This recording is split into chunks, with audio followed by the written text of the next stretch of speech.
Good morning, student. Today I am going to teach you chapter 8, Oliver Twister. It is a story of an orphan child, and ये एक story है human rights के बारे में, जो हमें मनुष्य के जो विशेष अधिकार होते हैं उनके बारे में इसमें हम पढ़ेंगे, है ना। कि ये एक यूनाइटेड किंगडम देश की कहानी है, यूके की कहानी है। तो देखते हैं कि इसमें क्या है। इसमें रहता है कि द वोड was group of sag philosophical man. They turned their attention to the workhouse and found out at once that the poor people liked it. Oh, we must be fellows to set it right. We will stop it all no time.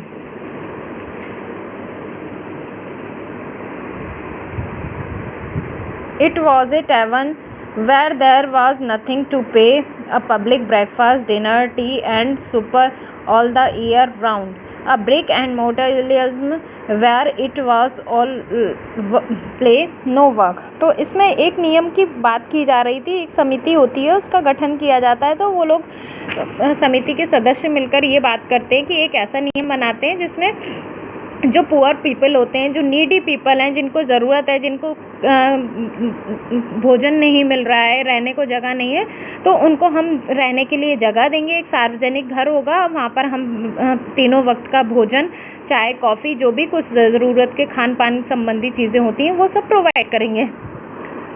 So they established the rule that all poor people should have the alternative of being starved by a gradual process in the house or by a quick one out of it. अब ये नियम लागू बना दिया गया और उसको लागू भी कर दिया गया।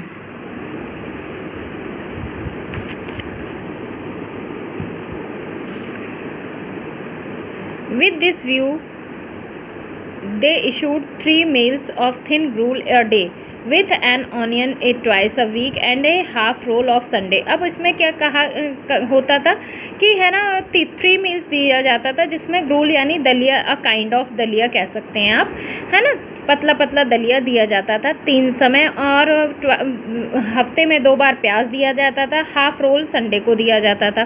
The board had come to a decision regarding Oliver the very day he had arrived that would exercise the most material influence over all his future fortune. अब क्या हुआ, यहाँ पर एक बॉय की एंट्री होती है जिसका नाम क्या होता है, ओलिवर होता है। और यहाँ पर एक नियम ये भी था, जैसे आप नेट पर भी कभी ये स्टोरी सर्च करें तो आप भी ये देखेंगे कि अगर मान लो किसी से कोई मिस्टेक होती है तो उसको एट वंस वहाँ से बाहर, सार्वजनिक घर से बाहर कर दिया जाएगा। Poor Oliver he little thought as he lay sleeping in happy unconsciousness of all around him. अब क्या होता है, पुअर ओलिवर यहाँ पर आता है और वो थोड़ा सा खुश होता है, सोच विचार में होता है और अनकॉन्शियसनेस में होता है, उसको नींद आ रही होती है और वो सबके चारों ओर लेटा हुआ मुस्कुरा रहा होता है।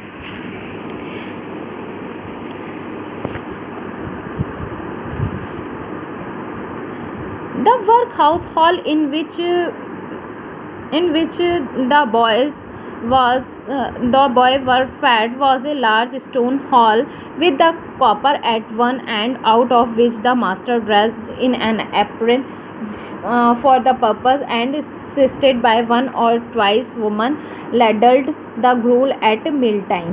अब क्या होता है कि है ना, एक हॉल टाइप का होता है, जनरली आपने देखा होगा हॉस्टल वगैरह में जिस टाइप से फूड सर्व किया जाता है, तो उसी तरीके से यहाँ पर भी था कि एक हॉल था, उसी में बच्चों को भोजन परोसा जा रहा था। लाइन से लड़के लगे हुए थे अपना अपना बॉल लेकर के, और एक उसमें रहता है, एक जो मास्टर रहता है वो एप्रिन पहने हुआ होता है। एप्रिन क्या होता है बच्चों, जैसे आपने देखा है ना कुकिंग के वक्त टीवी वगैरह में, या आपकी मम्मा या कोई पहनता हो घर में कुकिंग करते समय जो ड्रेस पहना जाता है आउटर टाइप का, वो एप्रिन कहलाता है। तो वो पहने हुए एक मास्टर था और 2-3 लेडी उनको असिस्ट कर रहे होते हैं वो। Each boy had one porringer and no more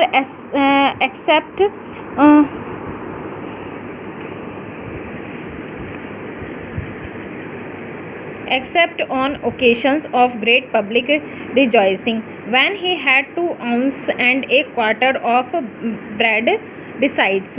अब क्या होता है कि है ना, सभी बच्चों को क्या मिलता है, पोरिंजर मिलता है ना, और उनके कोई भी ओकेशन हो, उनको खुशी का या कुछ भी हो, उनको वही चीज़ मिलती है और 1 आउंस ब्रेड का मिल जाता है, 1 स्लाइस छोटा सा ब्रेड का मिल जाता है। Boys have generally excellent appetites. The bowl never wanted washing. The boys polished them with their spoon till they shone again. उनका जो बोल था जिसमें वो पोरिंजर खाते थे वो इतना गंदा हो चुका था, उसको वॉश नहीं हुआ था कभी, और वो उसको धोना चाहते थे उसको, तो वो क्या करते थे, स्क्रब करते रहते थे। वो अपनी चम्मच को लेकर उसको घिसते रहते थे ताकि ये चमक जाए। जब तक ये चमके ना, वो उसको घिसते ही रहते थे। I wanted some more gruel. I am still so hungry. Me too. Oliver Twist and his companions suffered the torture of slow starvation for 3 months. अब क्या होता है कि ऑलिवर और उसके कई साथी जो होते हैं, जो उसका साथी होता है ऑलिवर का, तो वो कहता है कि मुझे है ना थोड़ा सा पोरिंजर और चाहिए, मैं अभी बहुत भूखा हूँ। तो उसका साथी भी बोलता है कि यार मैं भी भूखा हूँ। तो ऑलिवर कहता है, मतलब यहाँ पर ये है कि 3 महीने से ऑलिवर रह रहा था और वो एक तरीके का धीमी भूखमरी झेल रहा था, क्योंकि उसको वहाँ पे भरपेट भोजन नहीं मिल रहा था, है ना। बस थोड़ा सा उनको दलिया दे दिया जाता था, सूप दे दिया जाता, पोरिंजर दे दिया जाता था, लिक्विड वाला दलिया कह सकते हैं इसको, तो वो दे दिया जाता था। उसके अलावा मतलब उनका पेट भरा है या नहीं भरा है, इससे उनको कोई मतलब नहीं होता था। All last got so voracious and wild with the hunger that one boy who was not used to the workhouse hinted darkly to his companion, I'm afraid I might eat the boy who sleeps next to me if I don't get another ball. The boy believed him.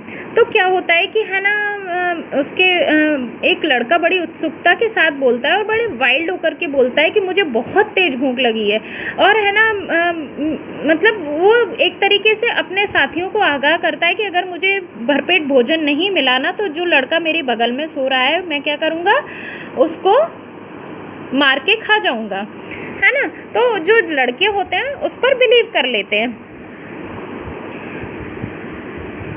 The council was held. Lots were cast who should walk up to the master after supper that evening and ask for more. तो अब ये लड़कों की आपस में meeting करते हैं, लड़के भी अपनी काउंसिल बैठाते हैं, सारे साथी मिलकर, जितने भी बच्चे होते हैं वहाँ पे, वो कहते हैं कि ऐसा करते हैं कि आज शाम को मास्टर से बात करने जाएंगे कि हमारा पेट इतने में नहीं भरता है। पर सवाल ही उठता है कि बात कौन करेगा।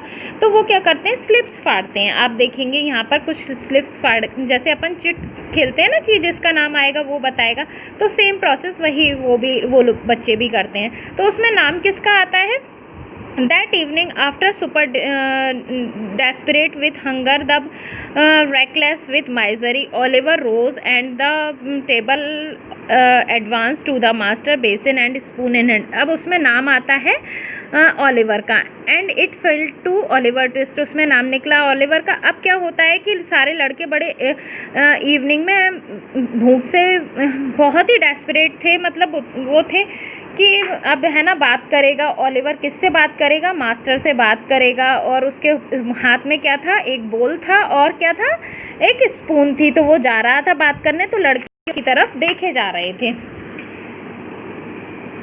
Please sir I want some more. What? Master Oliver Twist बोलता है कि सर मुझे थोड़ा सा और चाहिए। मास्टर क्या पूछता है, क्या चाहिए, गुस्से में। The master and the assistant stood in astonished silence at Oliver's request. The master aimed a bolt at Oliver's head with the ladle pinioned him in his arm and shrieked aloud for the battle, who then reported it to the board. अब क्या होता है, वो master उसके sir में चमचा मार देता है। जो चम्मच उसके हाथ में होती है परोसने के लिए, वो चम्मच उसके सर में मार देता है, उसको अपने बाहों मतलब ऐसे उसके सर को पकड़ के यूँ झुका देता है, बैंड कर देता है उसको, और बोलता है कि है ना मतलब उसको, अब उसने तो भाई उसका पेट नहीं भर रहा था, तो जस्ट यही तो बोला कि मुझे और चाहिए, है ना। Oliver was ordered into insect confinement अब क्या होता है, वो जो मास्टर होता है वो कहाँ जाता है, in a will was not next morning pasted on it outside. अब क्या होता है कि वो मास्टर कहाँ जाता है, अब वो जो जिन्होंने ये नियम बनाया था ना बोर्ड के मेंबर्स के पास जाते हैं। Oliver twist has asked for more, और उनको बोलता है कि ओलिवर ट्विस्ट को और ग्रूल चाहिए और उसको पोरिंजर चाहिए, वो खाने को और मांग रहा है। तो देखते हैं बोर्ड मास्टर्स क्या कहते हैं। एक नियम पारित कर दिया गया और नेक्स्ट मॉर्निंग वहाँ पर एक नोटिस चिपका दिया गया वहाँ के गेट पर। तो नोटिस में क्या था, it offered a reward of 5 pounds to anybody would take Oliver Twist off the parish. अब वो क्या कहते हैं कि मतलब हमारी तरफ से ये रिवार्ड होगा किसी को कि उसको क्या दिया जाएगा, 5 pounds दिए जाएंगे। अगर ओलिवर ट्विस्ट को कोई यहाँ से ले जाना चाहे तो ले जा सकता है ना। तो ये एक ओलिवर ट्विस्ट गरीब बच्चे की, ऑर्फन बच्चे की कहानी थी। तो बच्चों इस कहानी से आपको क्या सीखने को मिला, इसलिए इससे हाँ आपको ये सीखने को और हम सभी को सीखने को ये मिला कि हमें अपने पेरेंट्स की मतलब हमें बहुत थैंकफुल होना चाहिए गॉड के प्रति कि हमारे पास पेरेंट्स हैं जो हमारी इतनी टेक केयर करते हैं। हमें अच्छा खाना, कपड़े, सारी फैसिलिटीज़ कौन देते हैं, मतलब देखा जाए तो हमारे लिए तो गॉड पेरेंट्स ही हैं। तो इस कहानी से हमको यही सीखने को मिलता है कि हमको गॉड के प्रति बहुत थैंकफुल होना चाहिए, क्योंकि वो ऑर्फन बच्चों से आप पूछिए जिनके माँ बाप नहीं हैं और वो बहुत सारी कठिनाई को झेल रहे हैं। तो आई होप आपने सभी ने ये चैप्टर एंजॉय किया होगा। Okay, thank you, have a good day, stay home, stay safe, thank you, bye bye.